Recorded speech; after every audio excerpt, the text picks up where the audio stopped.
Welcome back, everyone. Today we're going to talk about Genesis 4, verse 18. And to Enoch was born Irad, and Irad fathered Mehujael, and Mehujael fathered Methushael, and Methushael fathered Lamech. At face value, this verse is a genealogy, a list of names, but according to the Zohar and Midrash, every name here encodes a spiritual pattern, a transmission of unrectified energy, distorted power, and the emergence of a spiritually detached civilization. This is not simply a bloodline, it is the descent of Cain's path through 4 generations, each marked by increasingly chaotic spiritual expression. The first phrase we have, and to Enoch was born Irad, the flow of disconnected force. The birth of Irad is seen as the continuation of Cain's inner turbulence. The name Irad contains the Hebrew root Ir, meaning city, and Rad, meaning to descend or fall. Thus, Irad represents the descent of city power, the spread of civilization without divine anchoring. The city that Enoch began now multiplies in Irad, a structure of form without soul. Irad symbolizes the unfolding of external mastery, urban development, dominance, and control, but absent divine light. It reflects the illusion of progress through human strength, not inner alignment. Midrashic sources say Irad was one who subdued wild animals and began the science of hunting and taming nature. But this conquest, instead of leading to balance, led to domination and fear, mirroring the brokenness inherited from Cain. Next we have the verse, and Irad fathered Mehujael, struggle against God. Mehujael means struck by God or smitten of El. His name suggests a spiritual wound, one who bears the trauma of being disconnected from the divine, yet remains aware of it. This is the first hint of a spiritual crisis in the line.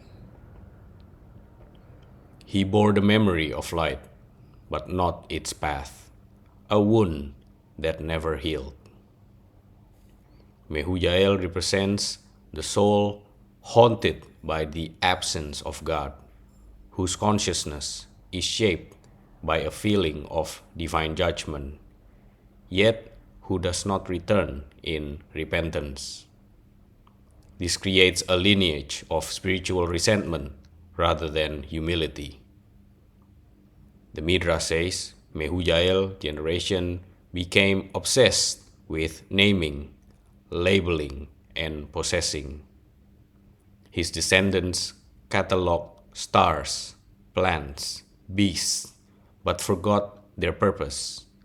Thus began the idolatry of knowledge without wisdom.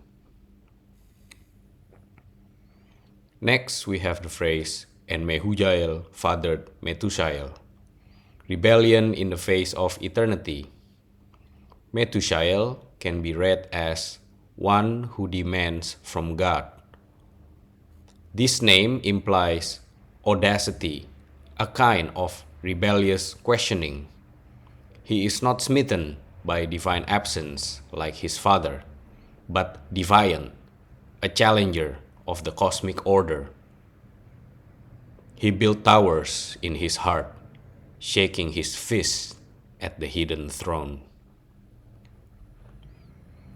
Zohar sees Methushael as symbolic of those who harden in exile, who, instead of softening toward return, become arrogant, turning spirituality into power-seeking. Midrash says Methushael's generation began to build shrines to man, not God, elevating themselves as lords of the earth. Some say they began the first cults of ego, marking the shift from divine awe to self-worship. The last phrase we have, and Methushael fathered Lamech, power without restraint. Lamech is the most well-known of this line, and the Zohar devotes great attention to him. His name is understood as an inversion of Melech, which means king, hinting at distorted kingship, one who rules, but without divine sanction. From Lamech came the fusion of violence and artistry, weapon and lyre, blood and music. Lamech becomes the prototype of civilization that glorifies itself, the first father of duality, music and metallurgy, culture and conquest. He fathers Jabal, Jubal, and Tubal-Cain, each representing specific human achievements, but all rooted in Cain's distorted inheritance.